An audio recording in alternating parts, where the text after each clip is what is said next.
Okay, quick question for you. Have you ever looked at that free branded pen you got a comfort? Wonder actually bad for the planet or picked up a pack of plant-based sausages and thought, hey, can we really call these sausages? Well, welcome to the deep dive. Our mission is pretty straightforward. Take a whole article of research, maybe even your notes, and we dig in. We pull out those key nuggets of knowledge, those insights you need. Think of it as a shortcut, really, to being genuinely clued in, hopefully with a few surprising facts, maybe a chuckle or two along the way.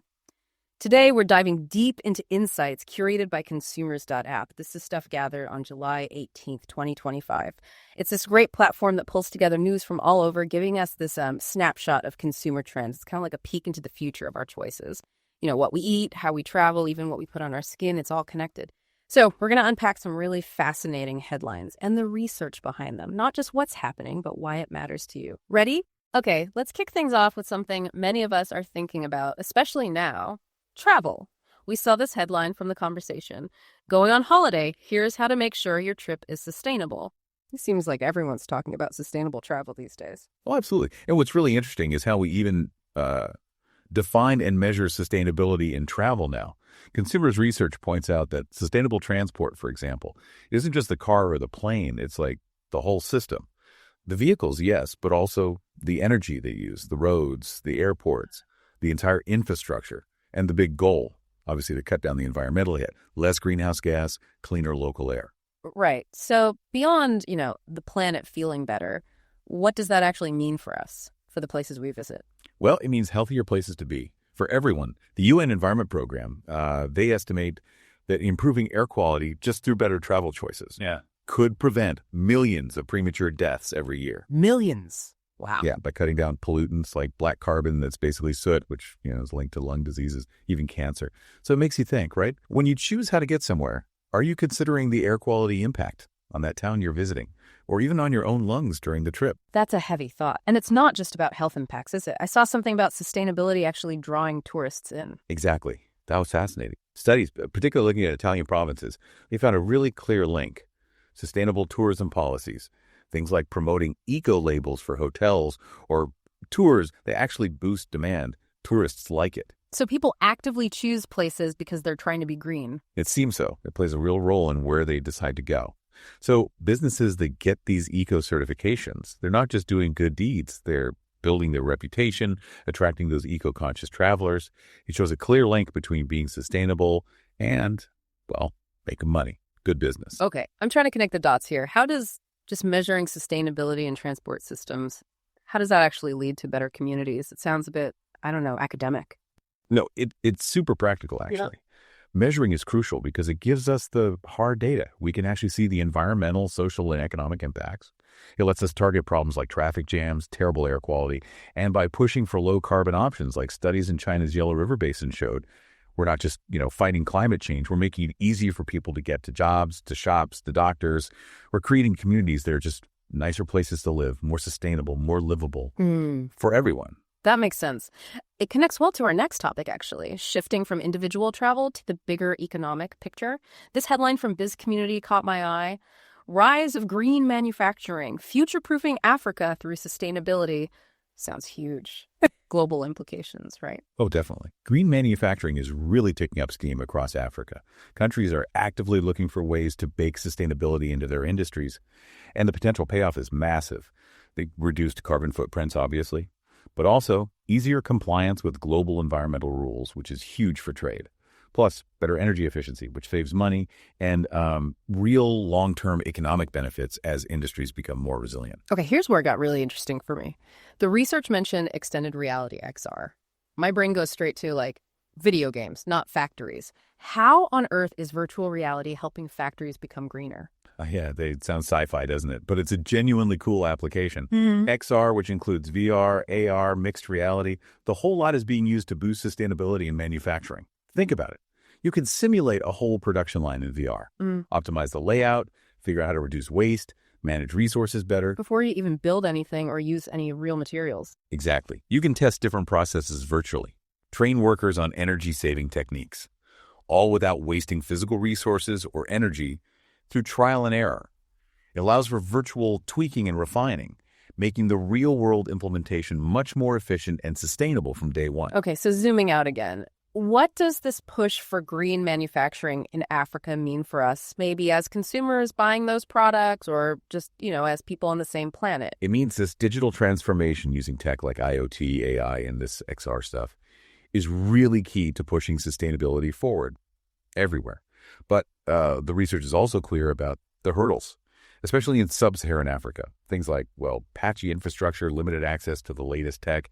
These are real challenges. So it's not a simple switch. Not at all. For green manufacturing to really take off, there needs to be serious investment in infrastructure R&D, strengthening the financial sector to support these initiatives, and, importantly, using and developing homegrown tech that's actually suited to the local situation, not just importing solutions wholesale. Right. So when we are shopping, maybe looking at products, are there ways for us to tell if something is genuinely green in how it was made?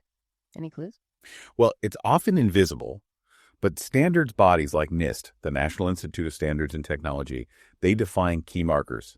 They look at energy efficiency during production, how much waste is reduced, how resources are managed, the overall environmental impact. So for you, the listener, even if there isn't a big flashy label, these are the kinds of background checks that define truly sustainable manufacturing. It's about the practices behind the product. Okay, from how things are made, let's pivot to what we're putting on our plates. This next one's from Yahoo Finance. Europe revisits plan to ban use of meat names for plant-based alts. Oh, this sounds like a proper food fight. It really is. And it's this classic tension, consumer clarity versus protecting traditional industry terms. On one side, people argue that calling it a plant-picked sausage veggie burger just helps. You know instantly what it's trying to be, how to cook it. It makes shopping easy. Yeah, I get that. But the critics say, hang on, that's misleading. People might think it is meat, or it somehow undermines the traditional meat guys. So regulators are walking this tightrope. So how could whatever Europe decides actually affect us, standing there in the supermarket aisle? Well, European policy often influences things globally. If they go for clear, descriptive labels, maybe even encourage them, could build trust, could help these plant-based options grab more market share. But if they restrict the names, then it might cause confusion, maybe limit the appeal, slow down adoption. It really makes you think, doesn't it? Does the name define the food for you? Or are you looking more at the ingredients, the nutrition, the environmental side? Speaking of environment, the research really seemed to emphasize that part of the debate. Yeah, strongly. Study after study basically says the same thing. Making these plant-based meat alternatives, it generally uses way less land, way less water, and pumps out fewer greenhouse gases compared to traditional meat. It just lines up better with trying to reduce our overall environmental impact, a more sustainable food system, basically. Interesting. I also saw something about AI popping up in food safety research. How does that tie into this naming thing, if at all? Good catch. It's not directly about the naming fight, but it's part of the bigger picture of how tech is changing food. AI is doing amazing things across the supply chain, predicting crop yields, making refrigeration super efficient, automatically checking expiry dates, stuff like that. So making the whole system smarter and safer. Exactly. It just highlights how technology is boosting efficiency and reliability from the farm right to the shop shelf. Whatever we decide to call the end product, tech is making the journey there safer. Okay, let's switch gears again. Something maybe a bit lighter but still important. Those freebies you get at conferences or events. This headline from Retail Touchpoints made me smile. The end of the branded pen. How smarter swag is reshaping event marketing. I definitely have a drawer full of useless branded stuff. Haven't we all? It's such a clear sign of how expectations have changed, isn't it? Event giveaways, they've really moved on from just slapping a logo on the cheapest pen available. Now it's about being thoughtful, eco-friendly, actually useful. Like what? Think quality reusable water bottles, maybe a handy little tech gadget, even nice locally sourced snacks, things people will genuinely use and appreciate. It's become strategic. So for us attending these events, what's the real point of getting, say, a smarter water bottle instead of a pen? It means companies are finally listening. They know we care more about sustainability, about getting something of actual value. When a brand gives you something genuinely useful and maybe eco-conscious, it's not just a freebie. It makes you feel better about them, right? It aligns with your values. So next time you get swag, think about it. Does its usefulness, its sustainability actually change how you see that brand? Does it make you feel, more connected? That's a good point. The research also mentioned omni-channel retail. How does that fit in with smarter swag? Sounds like different worlds. It's all part of the same trend, really. Meeting consumer needs better, more smoothly. Omni-channel things like buying online and picking up in store or getting same-day delivery. They've changed how we shop by making it super convenient, super flexible. Right. That same thinking is filtering into marketing. Companies are using tech AI recommendations, for instance, to personalize things across every interaction. Wow. Whether it's the swag they give you at an event or the offers you see when you shop online, it's all about making the experience smoother, more relevant for you, streamlining things.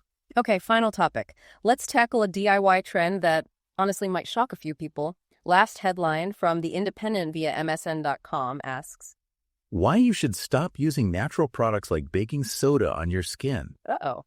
Yeah, this one's really important for health. Baking sodium bicarbonate, it's in every kitchen, right? But it's highly alkaline. Your skin is naturally slightly acidic.